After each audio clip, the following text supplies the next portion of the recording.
Johnson & Johnson is involved in some sketchy legal maneuvering in order to dodge accountability for giving people cancer knowingly. So let me go ahead and show you this here. This was in the Daily Mail, but it's originally reported by Reuters. All the details here are from Reuters.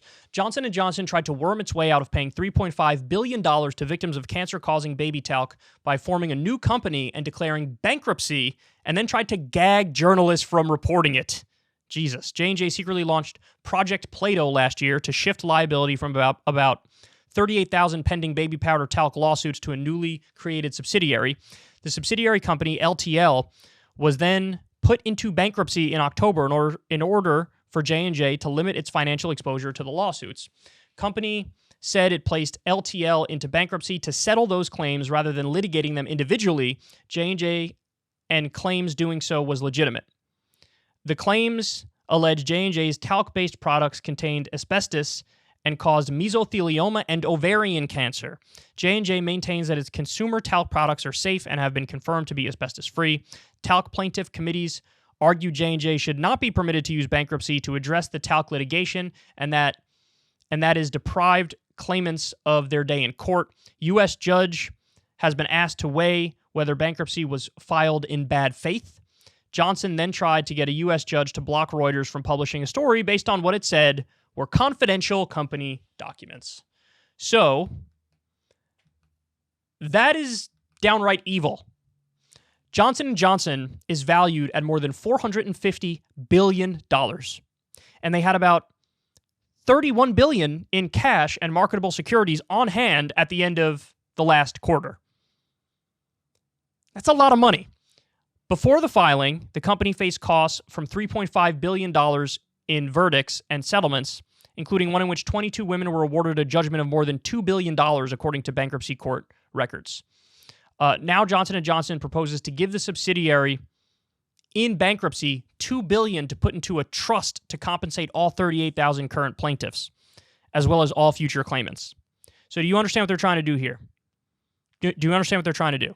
They're saying, we don't want this to affect the entire company or bankrupt the entire company, put us out of business, make it so we have to pay out for giving people cancer. So what if we break off a little subsidiary, put $2 billion in that, file for bankruptcy, and then you only have the $2 billion pool for all 38,000 people to fight over.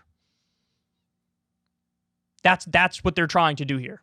That's effectively what they're trying to do. Now, as a response to this, you have politicians in the U.S. now proposing, some Democrat proposed a bill to ban this maneuver. This oh, you're in legal trouble, create a subsidiary, file bankruptcy on the subsidiary, and limit the amount of money that the people can get.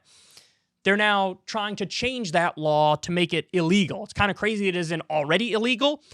I don't know if a judge can maybe find aspects of it illegal right now without that new law in the books, but this is what they're doing. Now, you might pause and say, well, hold on now. I don't think you're actually going to say this, but some people might say this. They might say, if they didn't know what this powder was doing to people and they were selling it, is the burden really on them?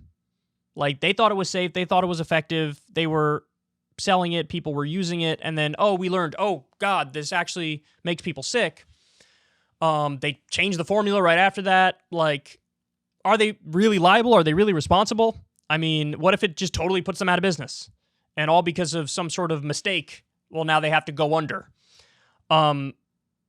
If that is a thought that crossed your mind, well, guess what? A December 2018 Reuters investigation revealed that the company knew for decades about tests showing its talc sometimes contained carcinogenic asbestos, but kept that information from regulators and the public.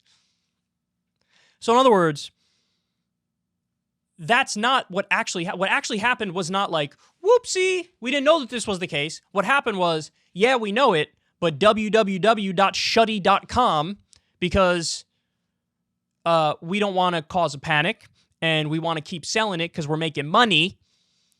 And so keep it quiet. And then eventually when all these people got cancer and, mesothelioma and ovarian cancer, now they're trying to get accountability and justice, and they're doing this Weasley maneuver. So, based on the facts, man, the whole company should go bankrupt. They should. And, it's not like there won't be... That hole in the marketplace will be filled, I guarantee you, by some other company that maybe doesn't give people cancer knowingly and sell a product that has horrendous effects as a result of it. It's not hard to imagine. Johnson & Johnson sells all sorts of products, right? It's not hard to imagine a company taking their place while also not effectively killing people knowingly giving people cancer.